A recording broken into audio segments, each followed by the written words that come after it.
Vote ज़ाया करना नहीं है, क्योंकि औरंगाबाद पूर्व मतदार संघ की लड़ाई ये एक ऐतिहासिक लड़ाई है।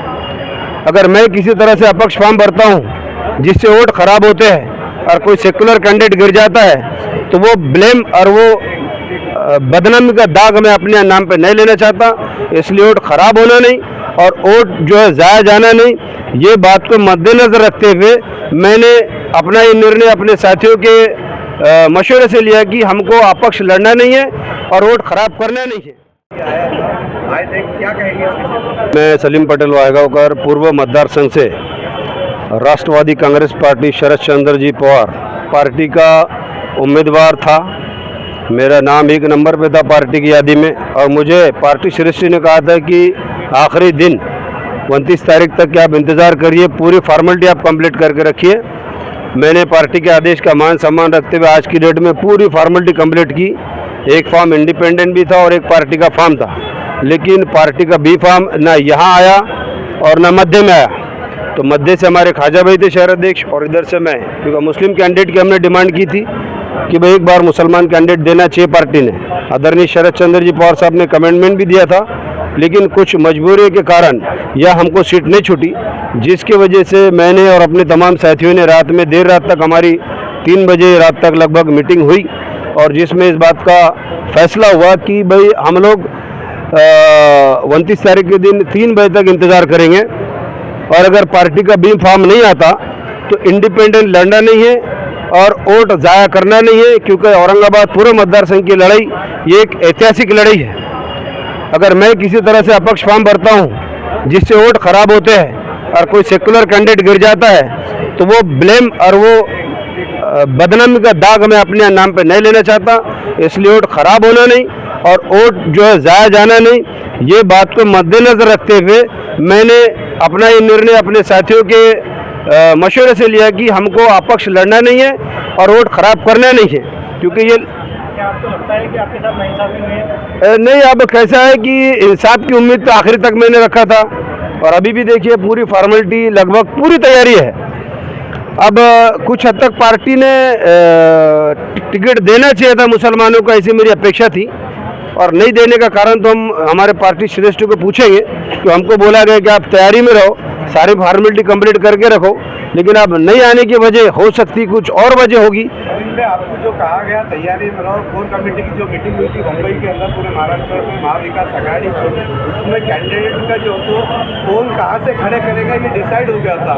फिर पूर्वों से जो तो शरद पवार जी ने आपको कमिटमेंट कैसा किया? देखिए क्या बेस पे किया? पूना के अंदर जो मीटिंग हुई थी उस मीटिंग में यह तय हुआ था कि औरंगाबाद मध्य या पूर्व से एक मुस्लिम सीट इंडिया गठबंधन देगी।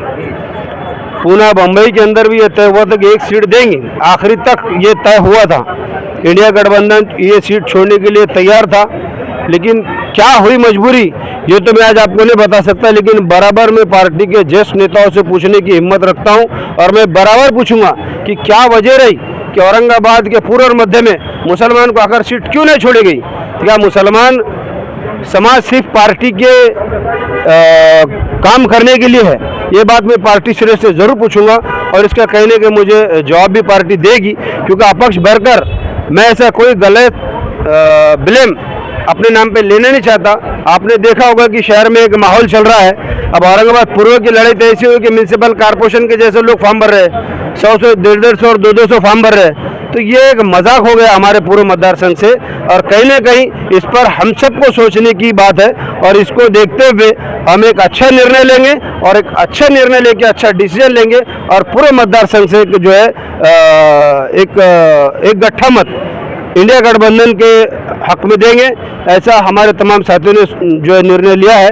तो आज मैं फॉर्म नहीं भरने वाला हूँ, ये तय है। ये पहला ही कैंडिडेट होगा आपके सामने कि एक सेंटर में आकर फॉर्म न भरने वाला, क्योंकि आप देख रहे हो कि लोग आ रहे दौड़ रहे भाग रहे, लेकिन मुझे अपक्ष भरना नहीं है। पार्टी अगर बी फॉर्म देती थी तो मैं यकीनन आज फॉर्म भरता था और पूरी ताकत से और मैं लड़ता था। ये मेरी और मेरे साथियों की पूरी तैयारी थी। आम जनता से आप क्या अपील करना चाहते हैं? मैं आपको निर्णय 2 दिन के बाद बोलूँगा। आज तो कैसा स्क्रूटनी होना है, कितने कैंडिडेट रहते हैं, इस पर डिसाइड होगा। और उसके बाद मैं खुद सेपरेट प्रेस कॉन्फ्रेंस लूँगा, क्योंकि मेरे साथ एक ने अनेक 12 यूनियन मेरे साथ जुड़ी है और अनेक NGO मेरे साथ जुड़े हैं और एजुकेशन सोसाइटी से मैं जुड़ा हूँ। तो मैं कहने का एक अच्छा नेटवर्क रखता हूँ। इसके लिए मैं खुद निर्णय नहीं लूँगा, बल्कि सबके मशवरे से एक प्रेस कॉन्फ्रेंस में आपको इंशाल्लाह उसका ऐलान करूँगा। सर, आप कितने साल से एनसीपी में काम कर रहे हैं? आप पदाधिकारी महाराष्ट्र के आप और शहर विभाग में जो है राष्ट्रवादी कांग्रेस पार्टी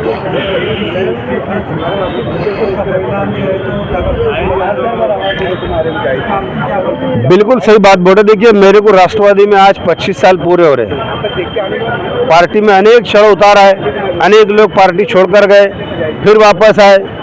अब इसका कहीं ना कहीं फटका तो ज़रूर बैठेगा, क्योंकि लोगों की अपेक्षा थी कि एक सीट जो है पूर्व मतदार संघ से या मध्य मतदार संघ से छूटेगी, लेकिन अपेक्षा हमारी भंग हुई है।